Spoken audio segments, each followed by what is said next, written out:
Hey everybody, and welcome to another episode of Midweek News on the Practical IT channel. Let's get into it. First up, an article from Slate. Big Tech isn't prepared for AI's next chapter. It's worth a read.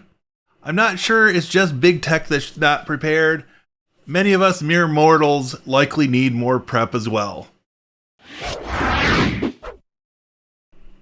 Major updates for System76 open firmware released.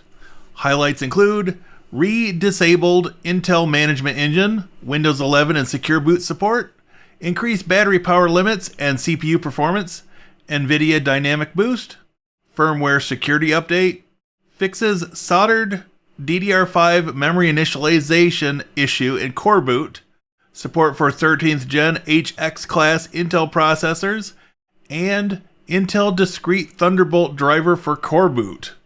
That's quite a list. Install NexCloud with Docker. The article by Bobby Borisov walks you right through the steps to get a new NexCloud instance up and running. If you haven't done an install of NexCloud with Docker before, this is a great resource to have at your fingertips.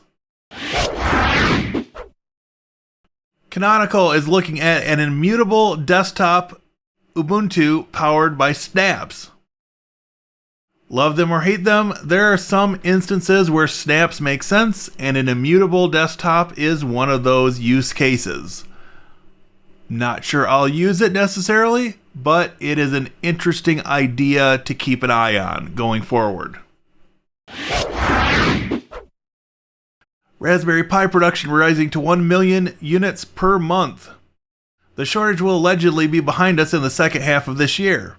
The problem is, besides companies who have made a product based on the Pi, will people notice and care?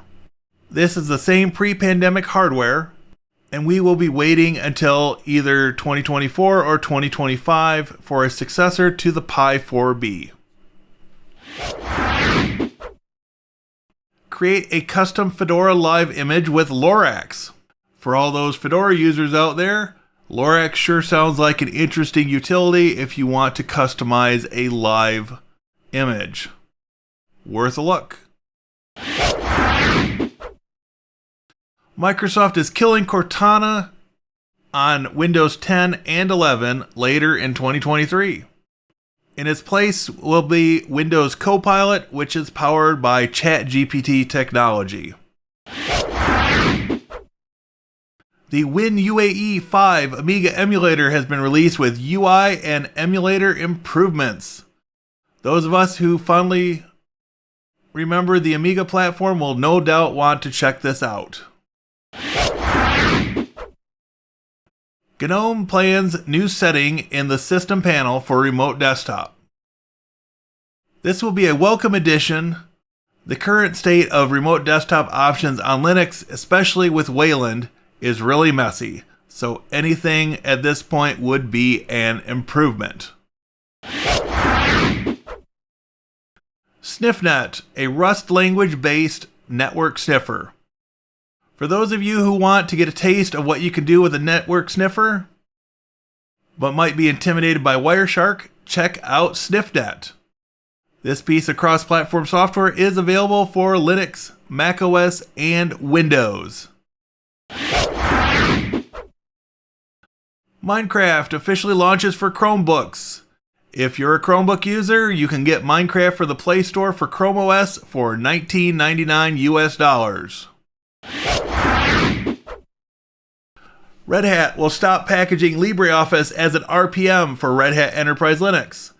No, this doesn't mean Red Hat is going to stop support for LibreOffice as some articles might make it sound. Red Hat is pushing Flatpak in a big way and is eating their own dog food. Plus, letting others package LibreOffice will free up developer time for working on some Wayland issues and new features. openSUSE Leap 15.5 has been released. Some features include your choice of desktops, either KDE Plasma 5.27 LTS or XFCE 4.18, among other changes. And if you've been living under a rock, yes, WWDC is happening this week. Some highlights from the keynote on Monday are that macOS 14 will be called Sonoma. There's a new 15-inch MacBook Air starting at $1,299 US. Price adjustments on the older MacBook Airs bring the base M1 model to just $999 US. There is an updated Mac Studio with an M2 Ultra option. The new Mac Pro with M2 Ultra has finally been revealed, with a starting price of $7,000 US.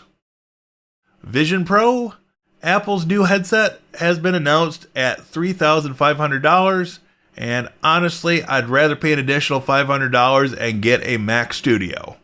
My takeaway is that it's 2023 and Apple is still flogging computers with only 8 gigs of RAM. This is just absurd. Never buy the base model. Moving on to our video showcase of the week. Tony over at Quik Tech Solutions has covered this cute little backup device by Synology called the BeeDrive. If you are needing something simple for a spouse or older family member, this is definitely worth a look. Jason's Lab brings us a review of a cool piece of networking test equipment that will test 1, 2.5, 5, and 10 gig networks in addition to testing power over Ethernet. This is a serious piece of gear from Trend Networks, formerly Ideal Networks. Willie Howe brings us another UniFi video, this time talking about switch port profiles in UniFi 7.4. And that, my friends, will bring us to the end of another episode of Midweek News. This has been episode 28 for June 7th, 2023. I would greatly appreciate if you'd go down below and click like and subscribe if you have not subscribed already. It costs you nothing and is painless. And with that, I thank you one more time, and I'll see you in the next video. Have a great day.